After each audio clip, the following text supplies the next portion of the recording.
রাজস্থানের আজকে third day. Jaipur থেকে আমরা আজকে চিতোরগড় ফোর্ট যাব, মানে চিতোরগড়ে আজকে আমরা নাইট স্টে করব। চেষ্টা করবো আজকে চিতোরগড় ফোর্টটাকে কমপ্লিট করার। কালকে আর্লি মর্নিং বেরিয়ে যোধপুর ঢুকবো। দেখা যাক আজকে চিতোরগড় ফোর্টটা কমপ্লিট করতে পারি কিনা।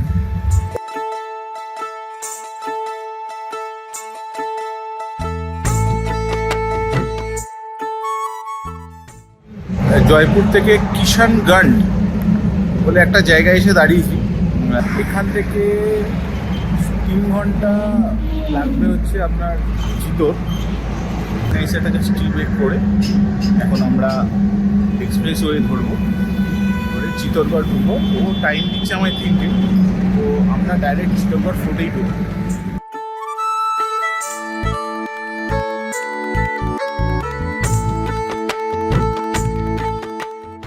এখন 3:15 বাজে। আমরা সবে চিতোরগড় এসে পৌঁছেছি। একটু তাড়াহুড়ো করা হচ্ছে কারণ সূর্য অস্ত যাওয়ার পরে টোটাল ফোর্ট বন্ধ হয়ে যায়, যার ফলে 6টার সময় টিকিট বন্ধ হয়েও মানে পুরো লাভ। সেই কারণে আমি অলরেডি বাইকে উঠে পড়েছি আর আমার গাড়ি পেছনে রয়েছি। তো এখন আমরা চিতোরগড় ফোর্টে এন্ট্রি নিচ্ছি। जो है फोर्ट, ये 7वीं शताब्दी में चित्रागन मौर्य द्वारा बनाया जाता है। ये इस किले का फोर्ट का पहला गेट है। जिस तरफ से अपन जा रहे हैं वो किले का बैक साइड होता है। ओरिजिनल जो फ्रंट होता है वो बैक साइड में होता है। फ्रंट को बैक किया जाता है, बैक को फ्रंट किया जाता है। চিতোরগড় ফোর্টের উপরে 113টা মন্দির আছে এবং স্টেপ বাই স্টেপ ও দেখাবে। इसका नाम है भैरव पोल। हाँ, यहाँ भैरव जी को अनाज का भोग लगाया जाता था, इसलिए इसको भैरव पोल के नाम से स्थापित किया गया। पोल का मतलब मेवाड़ी भाषा में गेट होता है। इसका हनुमान पोल है। यहाँ हनुमान जी को भी अनाज का भोग लगाया जाता था, इसलिए इसका नाम हनुमान पोल दिया गया। ये अपना तीसरा गेट निकला है। पूरे 7 गेट होते हैं इसके। तो इधर होते थे बैक साइड में। बैक साइड में 7 होता है। ओरिजिनल में भी 7 हो सकता है। उधर बैग में भी ओरिजिनल है। ये बैग है अपन जिस तरफ से जा रहे हैं। ओरिजिनल फ्रंट किले के ऊपर 7 किलोमीटर चढ़ने के बाद एंट्री करेছি। ये जोड़ला पोल है। जोड़ला पोल एक भील आदिवासियों की देवी देवता रहती है, जिनको भोग लगाया जाता था उस समय में। ये देवी का मंदिर है यहाँ पर, इस जगह पर। ये अपना लक्ष्मण पोल।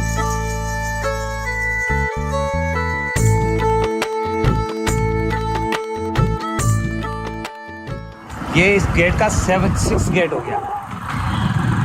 ये 7वीं शताब्दी में चित्रागन मौर्य द्वारा ये फोर्ट बनाया जाता है।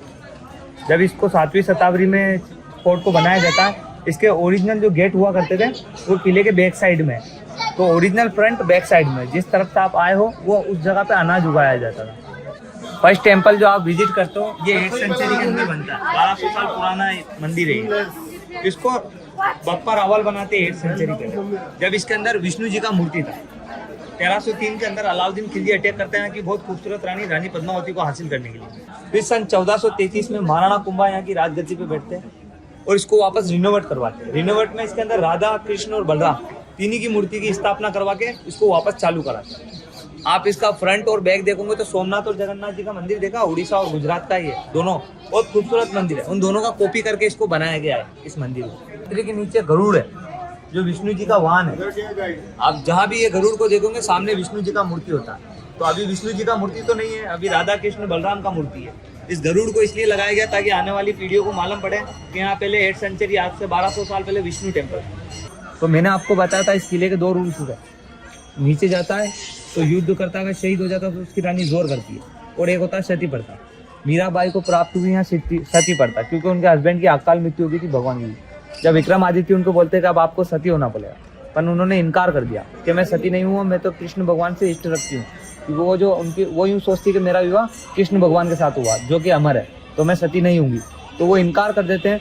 तो इसी टेम्पल के अंदर उनके ऊपर 2 बार अटैक होता है। पहला अटैक होता है, एक जहर के प्याला भेजा जाता है। कुछ भी चीज़ खाते पीते थे तो पहले कृष्ण भगवान को भोग लगाते थे, उसके बाद पीते थे, तो वो अमृत बन गया। एक बार फूलों की टोकरी के अंदर काला सांप भेजा गया। जैसे ही मीराबाई उस काला सांप को उठाती है तो फूलों के अंदर डेवलप हो जाता है। यहाँ की जो ओरिजिनल मूर्ति जो अपने साथ विवाह करके लेके आती है मीराबाई, उसको अपने सीने से लगाती है। 4 धाम की यात्रा करके द्वारिका में चली जाती है। द्वारिका में जाके उस मूर्ति की स्थापना कर देती है, गुजरात के पास में द्वारिका। उस मूर्ति की स्थापना करने के बाद कहते हैं मीराबाई को मंदिर में सभी ने जाते हुए देखा, वापस आते हुए नहीं देखा, क्योंकि मीराबाई उसी मूर्ति के अंदर समा गई। इसलिए अपने धर्म में 2 लेडीज अमर है, एक मीराबाई और सीता माँ। ये दोनों लेडीज अमर है। आइए ये मीराबाई के गुरु है, संत श्रीमणि शंकर अभिदास जी, जो जात के मोची हुआ करते थे। शुरू से उठना बैठना मीराबाई का इन्हीं के साथ में रहा करता था। इसलिए विक्रमादित्य उनको कहते थे अगर आप ऐसे साधु संतों के बीच में बैठोगे तो ये हमारे को शोभा नहीं देगा। तो विजय की खुशी में इस विजय स्तंभ को मनाया जाता है, जिसकी लंबाई 122 फीट इसकी लंबाई है। 122 फीट इसकी लंबाई है। 157 इसके अंदर सीढ़ी है जो राउंड करके 9वें फ्लोर तक जाती है। टोटल इसका फ्लोर है 9 फ्लोर और 9 गिरोह की पूजा करके इसको बनाया गया है। सबसे ऊपर वाला जो फ्लोर है, हाँ, सबसे ऊपर वाला जो फ्लोर है उस पे अल्लाह लिख रखा है। अल्लाह किस लिए लिख रखा है? ताकि मुगल इसको तोड़े ना। और मुगल ने इसको तोड़ा नहीं, मुगल ने इसको बाहर से खंडित करा। ये 9 गिरोह का जितना भी देवी देवता का आप मूर्ति देखते हो, इसको खंडित देखोगे। किसी का पाँव टूटा हुआ, किसी का हाथ टूटा, किसी का कान टूटा हुआ, किसी का गर्दन टूटा हुआ, किसी का क्या टूटा, ऐसी सारी चीज खंडित है इसके अंदर। तो मुगलों ने इसको पूरा बाहर से खंडित करा। राजमाता कर्णावती का जो 8000 लेडीज के साथ में होता है। दूसरा जोर होता है यहाँ पर एक फुल कवरी का, जो कि होता है 13000 लेडीज का साथ, जो जयमल फत्ता कल्ला राठौड़ की वाइफ रहती है। और एक होता है रानी पद्मावती का, वो होता है 1303 के अंदर, जो अलाउद्दीन खिलजी ने यहाँ पर रानी पद्मावती को हासिल करने के लिए आता है। तब वो अटैक करता है इस किले पे, तब रानी जोर करती है 16000 लेडीज के साथ में जोर इसके अंदर 1303 के अंदर हुआ करता है। अपने घर में छोटा सा बेबी होता ना, तो अपन उसके ब्लैक टीका लगाते ताकि उसको कभी किसी की बुरी नजर ना लगे। इसके फर्स्ट पिलर पे ब्लैक कलर का जो स्टोन लगाया गया वो इसलिए लगाया गया ताकि इसको कभी किसी की बुरी नजर, हाँ, ये फर्स्ट पिलर पे ब्लैक कलर का स्टोन बुरी नजर लगने से बचाया गया, कभी इसको बुरी नजर ना लगे। प्लस इसके अंदर जो मूर्ति देखने के लिए मिलती है ब्रह्मा विष्णु महेश, एक ही स्टोन पे त्रिमूर्ति देखने के लिए मिलती है। ब्रह्मा विष्णु महेश वो है जो जान देते हैं, जान लेते हैं, जान बचाते हैं। जान लेने वाला, जान देने वाला, जान बचाने वाला, तीन ही अवतार आपको अंदर देखने के लिए मिलेगा। ब्रह्मा जी की जो बैठक होती है वो कमल के ऊपर होती है, तो नीचे से पूरा लोटेस्ट कमल है। ये पूरा मंदिर कमल के ऊपर विराजमान है क्योंकि ब्रह्मा जी है। गौकुंड के नाम से क्यों जाना जाता है? क्योंकि इसके अंदर मीराबाई, रानी पद्मावती, अन्य जितनी भी रानी होती है, सारी रानी इसी के अंदर स्नान करती है। जहाँ 3 पिलर डूबे हुए देख रहे हो ना, उसके नीचे एक शिवलिंग है, उसके ऊपर एक गाय का मुंह बना, उस गाय के मुंह से 24 ही घंटे पानी बहता रहता है। कोई पता नहीं लगा पाया कहाँ से आता है कहाँ से नहीं आता। चित्तौड़गढ़ वालों के लिए गॉड गिफ्ट है वो, तभी इसका नाम गौकुंड के नाम से रखा हुआ है, इसलिए गौकुंड है। ये मंदिर देख रहे हो आप, जहाँ भैया खड़े हुए, उस मंदिर के नीचे एक गुफा बनी है जो डायरेक्ट ब्यूटीफुल पैलेस से अटैच है। रानी पद्मावती वहां से यहाँ आती है, दर्शन देती है महादेव जी का, फिर जोर करती है। सर्दियों में गर्म, गर्मियों में ठंडा रहा करता है ये पानी। सामने वाला एक और महल देख रहे हो, जयमल फत्ता कल्ला राठौड़ का है, वो है जिनकी वाइफ ने 13000 लेडीज के साथ जोर करा था, ठीक है ना। तो ये अकबर की सेना से युद्ध लड़ते हैं, विजय प्राप्त करते हैं, तो विजय की खुशी में सामने वाला महल उसको गिफ्ट में दिया जाता है। ये उदय सिंह जी देते हैं, जो महाराणा प्रताप के पिता होते हैं, जिन्होंने उदयपुर बसाया था, उन्होंने उनको गिफ्ट में दिया था, जाबाज सैनिक को, ठीक है। चित्तौड़गढ़ आने के लिए अगर आप सर्च करते हो, जो व्यू पॉइंट आपको গার্ডেন, এখানে রানী পদ্মাবতী এই গার্ডেনেই আসা যাওয়া করতো। এখন আমরা রানী পদ্মাবতী গার্ডেনে ঢুকেছি, ব্যাকডোর দিয়ে ঢুকেছি। প্রথমে জহর দেখলাম, তারপর এখানে এসেছি আমরা রানী পদ্মাবতী গার্ডেন দেখতে। স্টেপ বাই স্টেপ দেখছি, আরো জানাচ্ছি আপনাদের।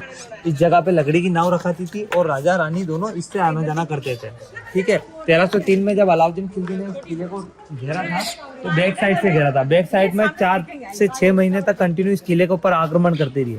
आक्रमण करने के बाद किले के ऊपर एक नोटिस भेजाया गया रावल रतन सिंह जी के पास, रानी पद्मावती के हस्बैंड के पास, कि मुझे रानी पद्मावती को देखना है। अपन यहाँ के राजा ने इनकार कर दिया, मना कर दिया कि हम नहीं दिखाएंगे, क्योंकि पहले के राजा अपनी रानी को हमेशा पर्दे में रखते थे, गैर मर्द को उसका चेहरा नहीं दिखाया जाता था। पर जिस तरफ से आप आए हो, किले का बैक साइड है, ओरिजिनल फ्रंट है वो, उस तरफ के अनाज उगाया जाता था। जब अनाज उगाया जाता था तो ऊपर लाया जाता था। तो अलाउद्दीन खिलजी ने सबसे पहले अनाज के ऊपर कब्जा करा और 10,000 सैनिक को बंदी बनाया। उसके बाद में जितना राशन ऊपर था उन्होंने वो राशन खाया। नीचे का अनाज जब ऊपर लाने की कोशिश करी तो नहीं ला पाए। ये बात रावल रतन सिंह जी को मालूम पड़ी कि राशन पानी बंद हो गया है। तो रावल रतन सिंह जी ने इसी महल के अंदर मीटिंग करी, सभी से बैठ गया। मीटिंग करने के बाद अलाउद्दीन खिलजी को एक नोटिस पहुंचाया गया। उस नोटिस के अंदर ये लिखा जाएगा, चलो ठीक है, हम किले पे आपको बुला लिया जाएगा, पर हमारी 3 शर्त है। पहली शर्त ये है कि आपकी आंखों पे पट्टी बांध के लाया जाएगा किले पे, क्योंकि नीचे से ऊपर चढ़ने का रहस्य किसी को नहीं बताना था। दूसरी शर्त ये है, जो आपको दिखाया जाएगा वो मीनर के अंदर दिखाया जाएगा। उस टाइम कांच का आविष्कार नहीं हुआ था, चांदी की थाल चलती थी, कांच के अंदर दिखाया। तीसरी शर्त ये थी, जब आपको दिखाया जाएगा तो आप फेस टू फेस पीछे पलट के मत देखना, नहीं तो सर धड़ से अलग हो जाएगा। अलाउद्दीन खिलजी को इस महल के अंदर लाया जाता है, जिस जगह अपन देख के उस जगह पर खड़ा किया जाता है।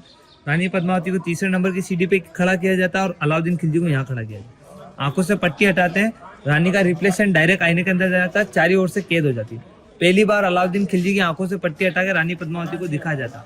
देखने के बाद उनकी खूबसूरती की तरफ बहुत आकर्षित हो जाते हैं। किस भी हालत में रानी पद्मावती को हासिल करना चाहते थे। पर मेवाड़ में जैसे आप हमारे मेहमान हो, वैसे अलाउद्दीन खिलजी भी हमारा मेहमान था। तो मेहमान नवाजी के हिसाब से हम उसको सूरजपोल गेट तक छोड़ने जाते हैं।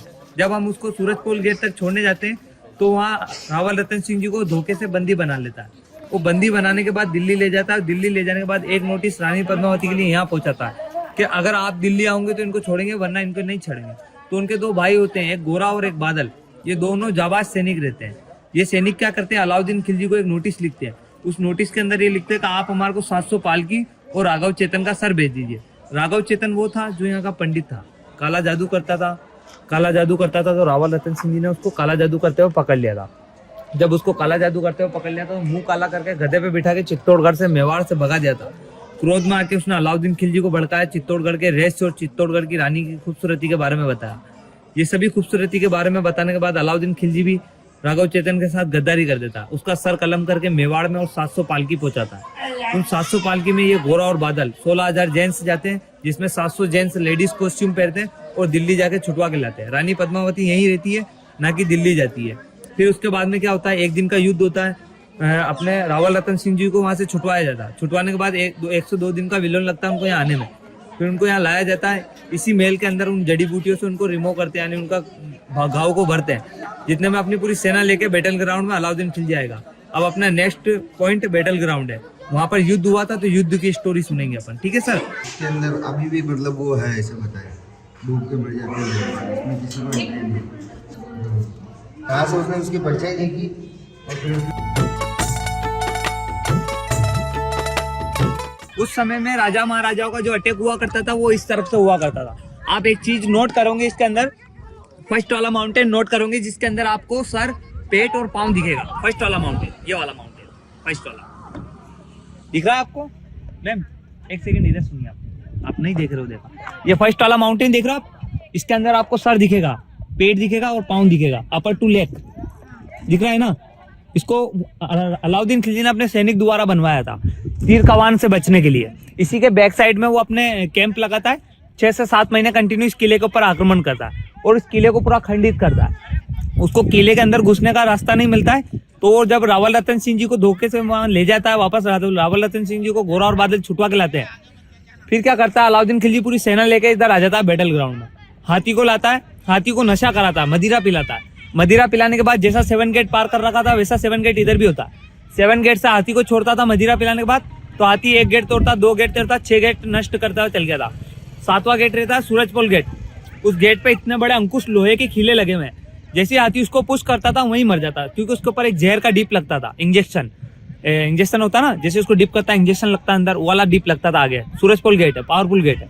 जैसे हाथी उसको पुश करता था वहीं मर जाता। अलाउद्दीन खिलजी बहुत दिमागदार इंसान था। अपने साथ में जो हाथी रहता है उनको हाथी के साथ में ऊँट ले आता, ऊँट की कटिंग करता है। ऊँट की चमड़ी बहुत मोटी रहती है। उन किले के ऊपर लटकाता, पुश करके एंट्री करता है किले के अंदर। किले का एंट्री करने के बाद विष्णु टेम्पल तोड़ता है। विष्णु टेम्पल तोड़ने के बाद सामने से उसको विजय स्तंभ का एरिया दिखता है। तो वहां से क्या अग्नि उठती हुई दिखती है। जब तक वो रानी पद्मावती को हासिल करने के लिए वहां जाता, रानी पद्मावती चित्तौड़गढ़ की आन मान शान बचाने के लिए जोर कर लेती है। फिर इसके बाद में किले का राज में आता है, उदय सिंह जी का हाथ में आ जाता है इसका राज। দিনের বেলায় চিত্তরগড় ফোর্টটা আমরা একরকম দেখলাম, ঠিক সন্ধে এখন 7:40 কি 45 এরকম বাজে। দেখুন ফুল মুন, তার সাথে চিত্তরগড় ফোর্টটা লাগছে। দেখুন পুরো সিটি থেকে, সিটিটার তলায় আমরা হোটেলের রুফটপে রয়েছি, পুরো চিত্তরগড় ফোর্টটা লাগছে দেখুন।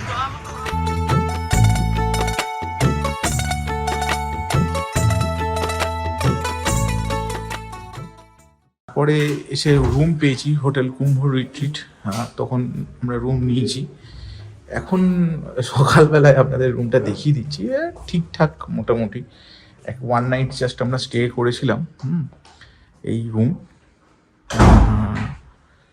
এরকম রুম একটা, তবে একটা রিজনেবল প্রাইসের মতোই পেয়েছিলাম। আমি ডিটেলস আপনাদের দিয়ে দেবো, হ্যাঁ ডিটেলস সব কিছুই দিয়ে দেবো। এই বাথরুম মোটামুটি গিজার, 24 আওয়ার জল, সবই ঠিকঠাকই ছিল। জল ফল নিয়ে কোনো সমস্যা হয়নি।